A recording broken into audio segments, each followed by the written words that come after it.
Alright, so Matt keeps wanting me to do an update video on the status of the Silvia, so that's what this and maybe a few other videos in this series are going to be about. Now, currently what's happened is we took this car to the track back in early May, and after maybe the 10th lap or so, I pulled into the pits and noticed that there was a loud knocking sound coming from what I hoped was the car beside me, but it turned out to be my car, and I realized that I had another bad motor bearing. So I had rod knock. We opened the hood and tried to see maybe if it was coming from the valve train, but it was definitely rod knock. So again, we had to shut the car off and tow it back home. And I haven't touched the car since then. So the plan now is to tear this motor out, put it to the side, build it maybe next year, because currently I'm not situated right to fully build this motor the way I want. So I'm not going to be doing just another whatever standard rebuild. It'll be a nice build that should hopefully last for a long time. So the plan for this video series is to take the naturally aspirated SR20 block that I found, convert it to be turbo friendly. So that will mean putting coolant lines in and oil drain and oil feed for the turbo setup. I might have to swap cylinder heads, kind of do a few things like that. So we're going to get this NA motor put into this car. It'll still be turbo. It'll just be a little higher compression, so I'm not sure how well that's going to work, but we're going to figure that out now.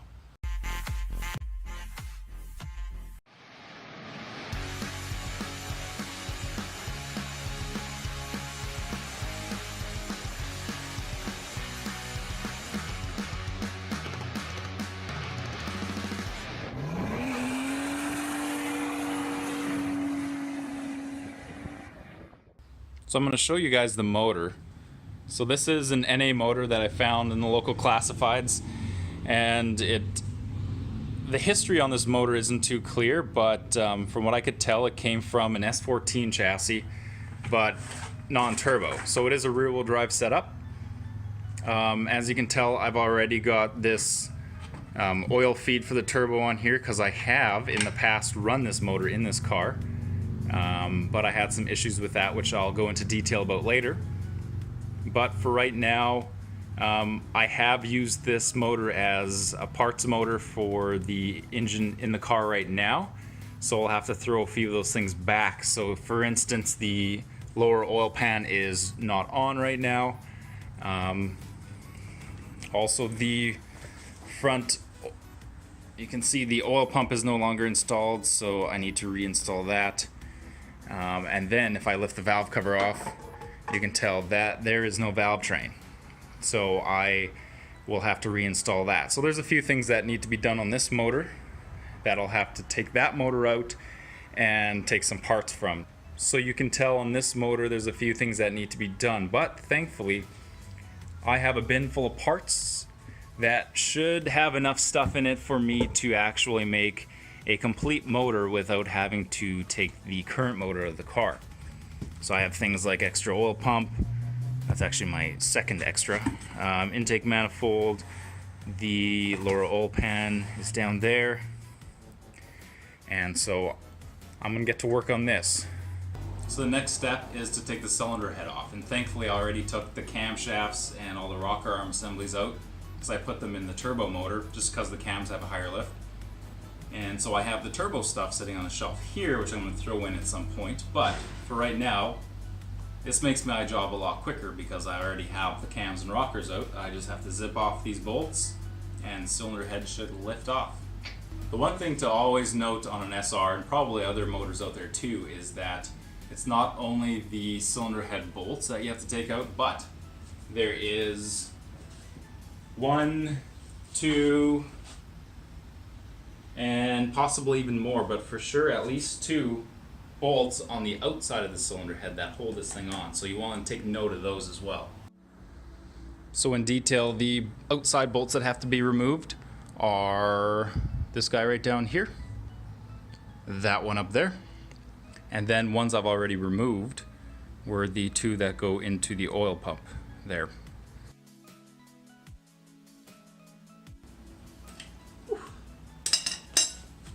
Alright, now that all the cylinder head bolts are loose, I'm just going to plop them out, and a nice pro tip is to get yourself a piece of cardboard like this and make a little template so you know exactly where the bolts go back. And specifically with important parts like this, you want to make sure that you're putting the cylinder head bolt in the place that it came from.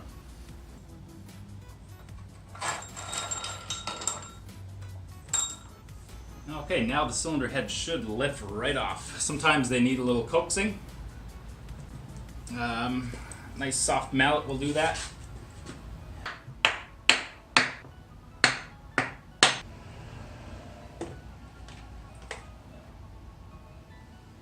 There we go.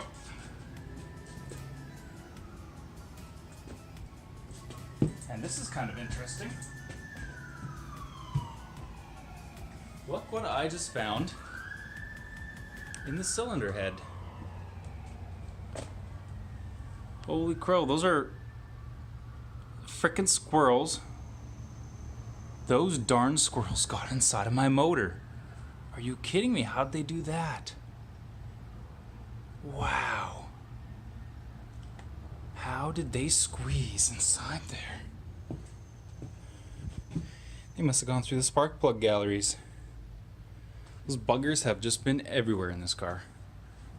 Oh, so good thing I took the cylinder head off, or I never would have noticed acorns in my cylinders. Oh, those pesky squirrels. Alright, I got the 3 things I'm going to need here. In fact, I don't need this, but so what the plan is to tap a hole in the block that is big enough for this banjo bolt, because this will carry the coolant to the turbo. This is an NA block. It doesn't come with a coolant line for the turbo. So I've already drilled one, and I didn't drill it small enough. I drilled it too big, and when I tapped it, there wasn't enough thread. The coolant line blew out at the track. Old news, whatever, no one cares. So now I'm going a little bigger. Got a bigger banjo bolt, so we're gonna cut it out and hope that it works. So I got my cutting oil. I'm gonna make sure that's nice and lubricated in there. And the reason, this has been sitting for a year. So the reason that the block is upside down like this is to promote the shavings to fall down and not into the coolant passage. Hey, look at that. There we go. A bit of bubblies. So we're going to make sure we're nice and level. The hole's already been drilled out, and it's actually the perfect size. I just used too small of a tap, and that was my initial problem. Alright, so we've gone all the way. We bottomed out, so it's now time to back it out. This is the second time chasing the threads, so this will be the final time. It'll kind of clean out whatever was left, little shavings and stuff. I put this tape here to know how deep I was the first time. And now, that is it. So that's out, and it's a nice looking hole. I think it's gonna work. So this is the new banjo bolt with the new fitting. This will go into a brand new line. I just wanted to take it with me to make sure that it's gonna fit. And so I already tested the banjo bolt in the hole, and it threads in beautifully. That's what you get when you buy a really nice high quality tap. So the problem that I had with the last motor is that when I tried to torque this down, I didn't have enough threading here, so I ended up stripping out the threads. So what I'm going to do now for the first time is make sure that I can put enough torque on there to say that I'm satisfied with how tight it's going to be. That's good, and it's not going to leak. That's a fair amount of pressure. So I think that was a success. Yay! Hey, so what that means is this is a fully turbo ready motor, and it's ready to be put back together and put in the Silvia. This is exciting times, Matt. That car will be driving again. We're back at the garage after a little break. what you would have last seen is us drilling the hole for the new turbo coolant line to be installed, because this is an NA block. So the plan tonight is pretty ambitious. I'd like to get the motor completely together. So all we got to do is put the oil pans on, put the head on, intake manifold, exhaust manifold, and it should be ready. Of course we have to first take that motor out, but I mean, it'll all come with time. So here's the motor, all protected and stuff. All right, what I got to do is clean up the mating surface here. I've actually done that already, but I got to do the same on the cylinder head. I'm going to reuse this gasket. I know I shouldn't, but I'm cheap and it looks in okay shape. So I guess I'll clean that up a bit, and then I'll use some copper head gasket spray to spray both sides, and that kind of helps with sealing and all that good stuff. Yeah, I've got to put the oil pump on first, and then I can do the cylinder head. Then I can do the upper oil pan and lower oil pan. And in the meantime, make sure that my timing is good here on the crank gear, and that it doesn't slip, because last time I assembled an SR20, my timing was way off and I had to rip the motor of the car and redo the timing, take the motor completely apart. That was a pain, and I'm not having that happen again. My problem with that one was the timing chain didn't have this mark, so I didn't know what was actually supposed to be lined up, so I was kind of guessing. Now this chain looks in a lot better shape. It's got the black chain like it's supposed to down here, and it's got the yellow chain link. So this one should be a lot easier now that I've failed once and succeeded once. It should be a success this time. So I figured I'd show you what happened on the original motor, the reason that I blew this thing for the very first time. So what I had here was, on the front of the motor, I had this front cover oil pump, and I had gone and changed the front main seal while this motor was still in the car, and as I was installing the crankshaft pulley, I didn't hammer it on straight, and so the result of that is here's the collar that's supposed to slide on here, and you can probably see that key got jammed into this collar, and that collar in turn pushed the key into my oil pump, and I don't know how well you can see that, but that's pieces of the oil pump gear broken off inside there. And so that is the original reason why that motor blew. So because of that, that's the reason that I bought this spare motor. This is an NA block, of course, I've said that a million times, but it had a bunch of good parts on it I figured I would use. And so I used a few of those parts, but now that I'm putting this motor back together, I have these sort of leftover parts that I'm gonna have to go and work with. So this I can fix. I can hammer that key out of there, and I'll grind it flat, and I'll make sure that it's all smooth and that it's in good shape. This crankshaft has both keys in it because I ended up making a custom key for the crankshaft in that car. And there's a couple other things I need to do. I just realized this as I came here, that I tried taking this timing chain guide off because I was going to use that timing chain. And when I was doing that, I ended up stripping this one down here. And because of that, I couldn't get the guide out and I couldn't get the chain off. But in the process, I lost the upper bolt here, and I have no idea where it is. So thankfully, we have another spare SR20 at Matt's place. So in the morning, I'm going to head over there, pick it up, and in the meantime, I'm going to see what other parts I need. Hopefully, there's nothing else I need to grab off that motor because it's kind of sitting in the back and it's awkward to get to. And I just want to get working on this motor. So tomorrow morning, I'll go pick that up, and hopefully that'll be all I need so I can get this motor together. I found I can't believe I found the bolt. I looked in this spot twice, but I figured, hey, let's look again. It was right there in plain sight the entire time. I'm so excited because this will fit right here.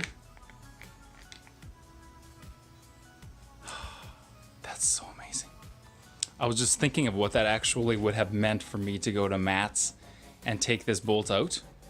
I would have had to take the cylinder head off, both oil pans, front cover, and then I'd be able to get this bolt. That would have been so much work. I just saved like 2 hours work by finding this. Oh, and it's in good shape. Oh, this is so exciting. I'm gonna get to it. All right, so now that I've got this bolt in here for the timing chain guide, what I've got to do is set the crankshaft to top dead center on cylinder 1, which is the front one. So I've gone and done that, and that means the key should be at 12 o'clock, which it is. So now I need to find the little mark here at the bottom. It's hard to see. And I have to line that up with the gold link. So I got the oil pump drive spacer all cleaned up. Pretty much what I did is took a little file to it, took off any material that I think might have potentially broken off in the future. I think it looks pretty good. I don't see it as being a problem. Well, it's the morning now. I got my Tim Hortons and my zip ties. So I'm going to start by lining up my timing chain onto the crank gear here. And then I figured I'm going to zip tie the chain to either side of the timing chain guide, and that should keep it tight here so I don't slip a tooth. And that will allow me to slide the cylinder head on later, because what I've done in the past is tied the chain down to here, to the block. But then when I want to put the cylinder head on, I have to cut the chain, kind of pull it on. It's a bit of a mess. So I'm going to go ahead and do that. So that is the timing chain and the mark lined up perfectly there. And I've got the timing chain tied up here on either side of the guide. And now I've got the front surface here all cleaned up. I'm going to give it a quick wipe down. And then I'm going to do the same for my oil pump back here. And put some RTV on there and put it on.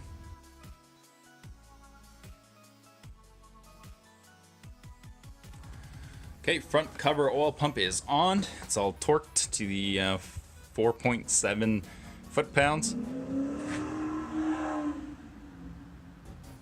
Okay, distracted. There's been some Hellcats and Mustangs and Porsches ripping around here, so I get excited. All right, next step, I gotta flip the motor on the mount here and install the oil strainer. So I'm gonna get to that now.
Okay, status update. So far what we got done is we got both upper and lower oil pans on.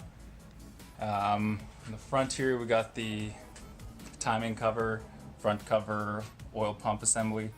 We have the cylinder head on, and now it's got no valve train, so what I'm gonna have to do is grab the valve train from the turbo motor that I had just laid out here, and I've got to put this all back in, so we're gonna get to that now.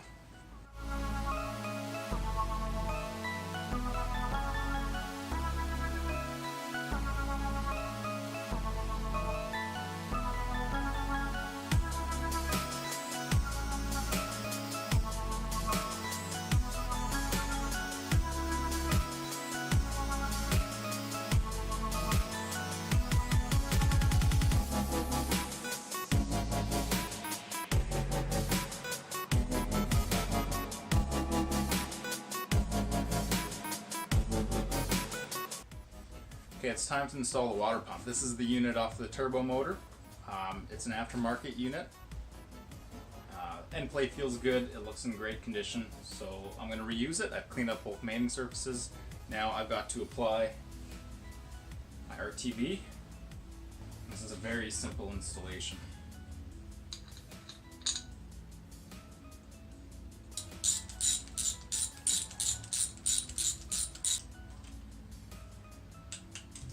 That was it.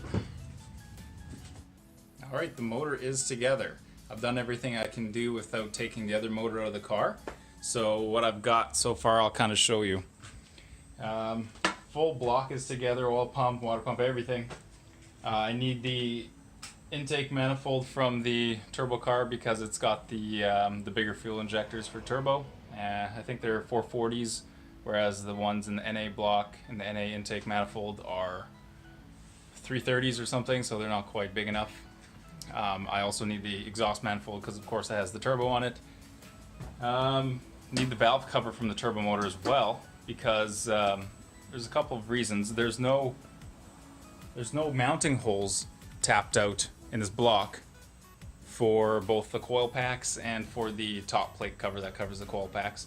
So I gotta swap that out. What else? Need things like the crank pulley and some other little things here and there, but the bulk of the work is done. The motor's together, it spins nice, it's timed. It was a fair amount of work because I had parts kind of scattered all over that I had to go searching for and kind of had to make a few bolts here and there work, but I'm pretty happy with it. So the next video in the Silvia series will be us ripping the motor out of this beast and then installing the new motor and seeing how it runs. So thanks a lot for coming along for the ride. I know it was probably kind of boring, but last time I didn't do any filming when I built the last motor, and I figured it'd be a good idea if I kind of brought you guys along for this and showed you the amount of work that goes into it, and just how an SR20 is put together. It's a lot of fun. I'm really enjoying putting SR20s together. I have a feeling that they might be the motor that I'm with for the rest of my life, so I'm going to learn how to tune them, how to build them, how to enjoy them. That's my little boring blurb, but until next time, keep fit and have fun.